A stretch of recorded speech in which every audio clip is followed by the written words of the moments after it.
storms coming. While everybody else is talking about Michael Jordan and LeBron, this is the kind of stuff that happens on this show. It just gets totally derailed. What else did I have from the NFL? Nothing, actually. That's all the NFL stuff. Let me mention this to you real quick, bro. Okay. And I've been meaning to mention this to you for weeks. Damn. That one day, I had, I was taking a nap laying on the sofa, and the TV was on ESPN. And so when I woke up, I think I had the TV muted or whatnot, and I looked, and I'm like, why is Dwayne Wade white? And why is he so fat? And I'm like, okay, hold on, let me wake up, bro. Like, I got to be dreaming. Of the Miami Heat? Yeah. He was white and fat? Yes, I think I'm dreaming at this point. So I really wake up, and I look, and I'm like, oh, my God.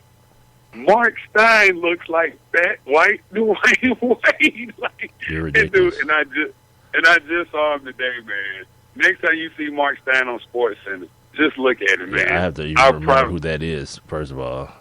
I'll Google him after we get off. He's the fat white guy, one of the fat white guys that covers the NBA for ESPN. And he looks just like white LeBron. White Dwayne Wade. And speaking of Dwayne Wade, man, look, first, I see Shaquille O'Neal the other day tweeted a picture of his feet that he was getting a pedicure. Yeah. And I looked at his feet, and I was like, why does it look like Shaquille O'Neal got nail polish on his feet, like colored, and it was red? I'm like, this is weird. Did he? I was like, I never could confirm that, but he said it was him getting, he tweeted a picture of himself. So I was like, this is weird. So I go to Google, and I was like, NBA player paints toenail. And bam, Dwayne Wade pops up. Right? Dwayne Wade gets his toenails polished. Like, what is that, matte black? Like that, like the color you see on these race cars, that black, that dull black color? That matte, yeah, that matte. Yeah, matte, yeah, that's what he gets, that's what he gets his toenails polished. And I just figured when I saw that, I was like, well, I guess Shaquille O'Neal did have red toenail polish. Like, is that what these NBA dudes are doing now? Yeah. Well, second of all, you gotta be careful, dude, because just make sure you stay on this side of the law, dude, the right side of the law. Because you ever do some dirt and they start going through your search history on your computer, like, what the hell was Rob into? What, all this Caitlyn Jenner or whatever? What is it? Caitlyn Jenner? Now black nail polish? Like, yeah, dude. Just make sure you stay on this side of the law. Don't do nothing crazy where they be like, yeah, we got to launch a full investigation on the Callaway house. Give me a summons. What is it called? The warrant. Yeah. Give me a warrant on everything. A subpoena on everything in this house. And they done pulled your hard drive, and like, I can already imagine some of the stuff that's on it that I don't know about. Nah.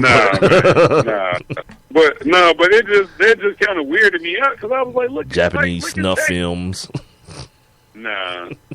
Now, don't worry about it. She ain't die for real. That's what you think. This is done in Tokyo. You don't know nothing about that. Yeah, they really about that life over there. This ain't no fake. She really got mauled by that hungry dog, whatever, some just sick foolishness.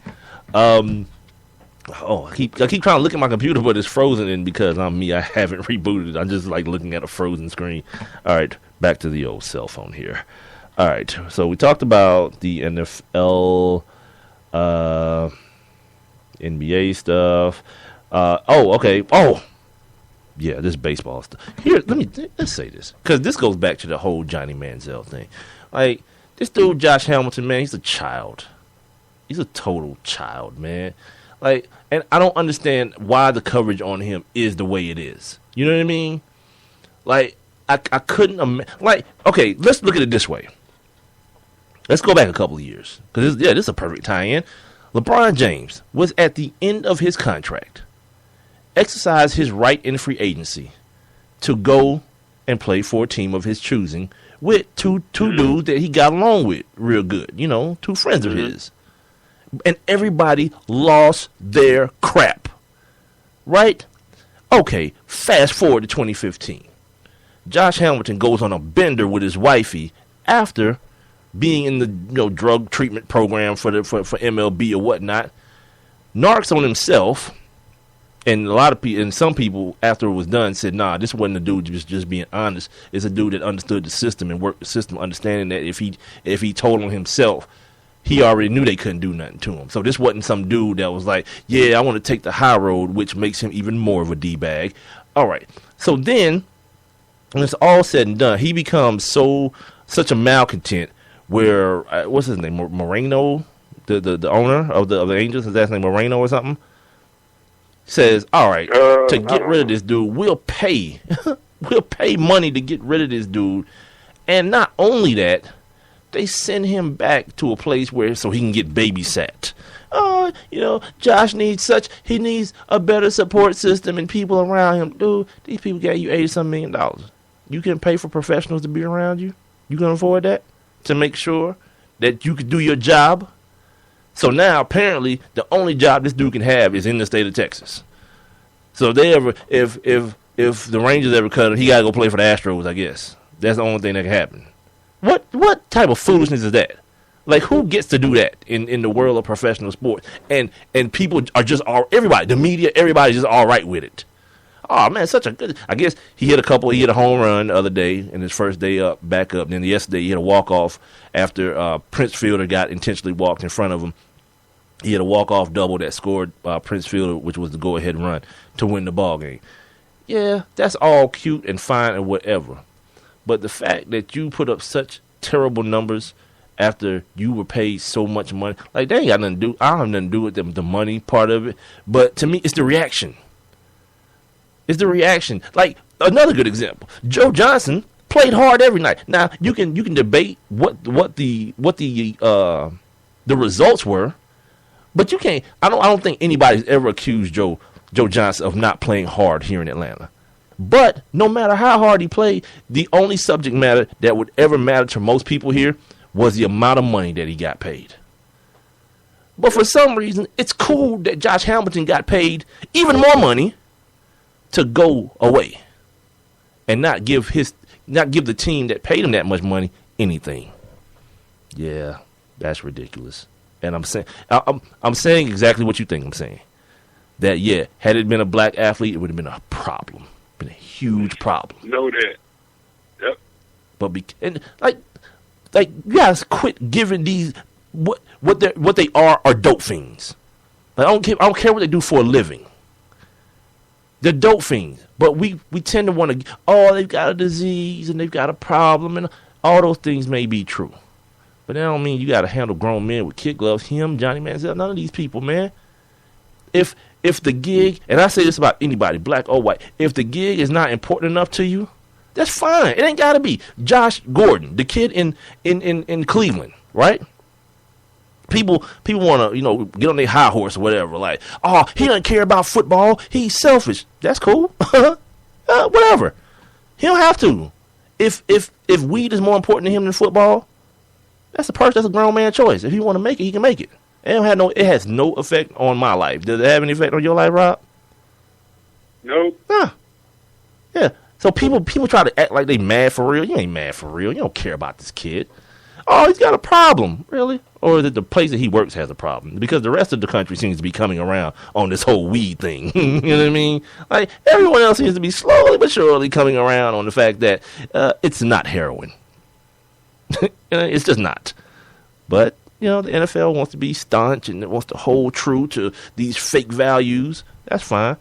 And if him or Marcel Darius or the kid out in Justin Blackman, these dudes want to smoke weed instead of playing NFL football, fine.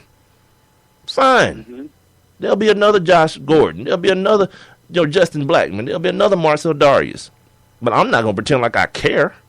The same way you shouldn't. Anyone shouldn't. So the same way, Josh Gordon, or Johnny Manziel, I'm so glad he checked himself in the rehab. All right, is it going to help him throw that 15-yard out? Probably not. If I had to guess, probably not. Because the people, like in history of the NFL, guess what? The people who were on dope Lawrence Taylor, yeah, guess what he did? Guess what Michael Irvin did? Guess what Chris Carter did? And they rode that thing all the way to Canton, Ohio, because that white horse took them all the way to Canton. So if you can ball, you can ball. Rehab or not. Whatever, dude. If you can ball, you can ball. Damn, Johnny Manziel went to rehab. Oh, I don't care. Can he ball? It's yet to be seen. And it probably won't be seen this year either. Think about Michael Irvin. Michael Irvin was on everything. Yeah, let's go. Yeah, can you ball, Mike? Sure I can. Watch me go. Then we find out Michael Irvin on crack, or allegedly, got caught with a crack pipe. This is just like, but it was his friend, so he said. Oh yeah, but that was post career though. That was post career. Yeah, but I'm saying that he ain't just start smoking crack. Well, maybe you got to climb that ladder. Yeah. Start off with a little sticky icky. And like, you know what? Pass that powder over here. They make it in rock form, don't you, Mike? They do? Let's go. Trust me. That dude from Florida, he already know. He know where he is. He knows. I do trust you, and yes, you are right. That's where they bring it in at. Exactly. Exactly. They don't get nowhere before it passed by Mike's house. Like, he just start smelling it in the air. Y'all smell that? Somebody cooking crack. That's ridiculous. I know. That's so stupid. I need to quit. And I can see him doing that. Yeah, dog, you can't be encouraging me. That was ignorant, dude. I should have said that. And see what happened is you pictured it. You pictured a young Michael Irvin just walk outside the screen door. It smells like cocaine and baking soda. Somebody got that crack. That's so ridiculous. It's when we need that. It's when we need that Chappelle. This is the 5 o'clock free crack giveaway. Oh my God! Back in the day, especially he seeing some of that blue magic like they had in Frank Gangster. Yeah. Then he get the crowd like he was at the Miami basketball game. Yeah, you know what? That's surprising to me that didn't get. Did that get memed? Yes. Did it? I didn't see many on that. It wasn't a whole lot, but it did. Yeah, I'm surprised that people didn't crush that. That was epic. Oh my God! That was extra stupendous. How much time we got? We got like 2 minutes. There's a couple of other things. I talked about it earlier that we're about 100 days away from college football. Well, less than 100 days now away from college football.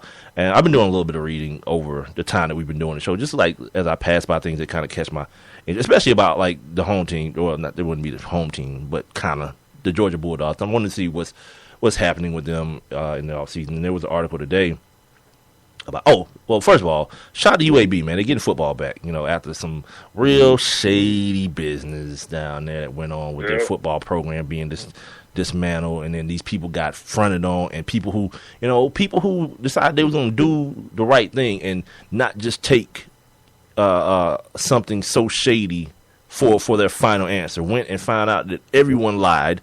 And this is something that, again, I've been reading about this over the last, few weeks. Little stories have been coming out about paperwork that people found that were filed that proved that this wasn't just something that, we're gonna, sadly end the program. Nah, that you've been planning this for a while, and it had nothing to do with no money. It had nothing to do with no money being gone. It was just people trying to pocket money and people being greedy. And then at the same time, the kids that are going to UAB, because basically, if you play football for UAB, you're going to get an education. It ain't like 12 dudes going in the first round from UAB. You're going to get an education. And it's a pretty damn good school, too, as far as because that's where the hospital is at in Birmingham, the right. UAB hospital. So you're getting a pretty good education, like Vanderbilt, the Vanderbilt hospital and all that kind of stuff. So to deny kids, man, of being able to get an education via the vehicle of a football scholarship, man, man.